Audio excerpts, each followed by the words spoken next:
মাইলস্টোনে মর্মান্তিক বিমান দুর্ঘটনায় জাতীয় বার্ন ইনস্টিটিউটের চিকিৎসাধীন অবস্থায় আরও দুজনের মৃত্যু হয়েছে। এ নিয়ে আরও জানাতে সেখান থেকে যুক্ত হচ্ছেন আমাদের সহকর্মী ফাহিম ইউসুফ।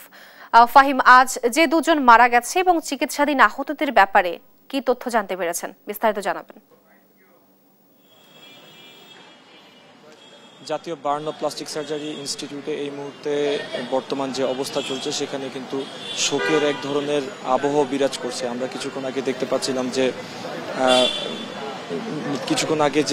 মৃত্যুবরণ করেছিলেন যে দুইজন, তাদের যে স্বজনদের কাছে তাদের লাশ হস্তান্তরের কার্যক্রম প্রক্রিয়া শেষ হওয়ার মধ্য দিয়ে কিন্তু ইতোমধ্যেই আমরা দেখতে পাচ্ছিলাম স্বজনরা আমাদেরকে জানাচ্ছিলেন তাদের যে ক্ষোভ এবং তাদের যে বেদনার কথা, সেগুলো আমাদেরকে গণমাধ্যমে তারা কিছুক্ষণ আগে জানাচ্ছিলেন। আমরা কিছুক্ষণ আগে কথা বলছিলাম নাইমার, কিছুক্ষণ আগে আমরা কথা বলছিলাম যে মাসুমা যিনি মারা গিয়েছেন তার স্বজনদের সাথে কথা বলে যেটি জানতে পেরেছি যে তারা ইতোমধ্যেই কিন্তু গ্রামের উদ্দেশ্যে রওনা দিয়ে দিয়েছেন এবং তারা জানাচ্ছিলেন যে এই যে অকাল মৃত্যু, একটি দুর্ঘটনায় মৃত্যুবরণ করা, এর দায় তারা কাকে দেবেন, এই প্রশ্নটি কিন্তু তারা কিছুক্ষণ আগে করে গিয়েছিলেন। এছাড়া কিছুক্ষণ আগে আমরা আরও দেখতে পাচ্ছিলাম যে ডাক্তারদের এক ধরনের এক প্রতিনিধি দল কিন্তু নতুন করে এখানে প্রবেশ করেছে এবং তারা জানাচ্ছিলেন এখন পর্যন্ত যাদের মৃত্যু হয়েছে এই মৃত্যুগুলো অনাকাঙ্ক্ষিত এবং আমরা যেটি জানতে পেরেছি যে মাসুমার শরীরের প্রায় 90% কিন্তু পুড়ে গিয়েছিল এবং 90% পুড়ে যাওয়ার পরও এই যে 6 দিন সার্ভাইভ করা, এটি এক ধরনের বিস্ময়কর ঘটনা ছিল। তারা বলছিলেন যে এরকম যে পরিস্থিতিতে তার যে অবস্থা ছিল সে পরিস্থিতিতে কিন্তু আসলে তার রিকভারি করাটা অনেকটাই কঠিন ছিল। সেই জায়গায় আজকে এ ধরনের একটি সংবাদ কিছুক্ষণ আগে এসেছে। এছাড়া এখানে ভর্তি থাকা আরও 38 জন কিন্তু শিক্ষার্থী সহ বিভিন্ন শিক্ষার্থী সহ অনেকেই কিন্তু এখানে ভর্তি রয়েছেন।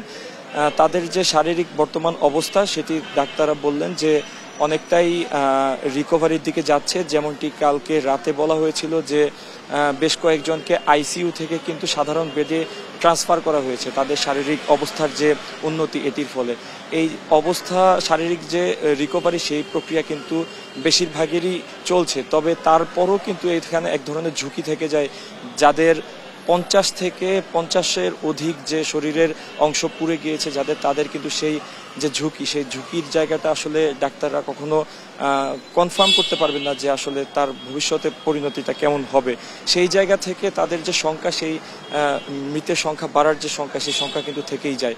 তারা বারবার বলছিলেন যে এখানে তাদের যে সর্বোচ্চ চেষ্টা তারা করে যাচ্ছেন, তাদের যে ইকুইপমেন্টগুলো রয়েছে সেগুলো অনুযায়ী। এছাড়া সিঙ্গাপুর, চীন এবং ভারতের যে প্রতিনিধি দল এসেছে তারাও কিন্তু চেষ্টা করছেন তাদের সাধ্যমতো। এছাড়া কয়েকজনকে কিন্তু বাড়তি চিকিৎসার জন্য দেশের বাহিরে নিয়ে যাওয়ার যে প্রক্রিয়া চলছিল সেটিতেও কথাবার্তা চলছে যে কোন দেশে কিভাবে কোন প্রক্রিয়ায় তারা কার কতটুকু চিকিৎসা প্রয়োজন, সেই বিষয়গুলো নিয়েও কিন্তু অনেক ধরনের অ্যানালাইসিস চলছে তাদের মাঝে। এইখানে ডাক্তারদের মধ্যে থেকে এই ধরনের তথ্যগুলোই কিন্তু তারা আমাদেরকে জানাচ্ছিলেন।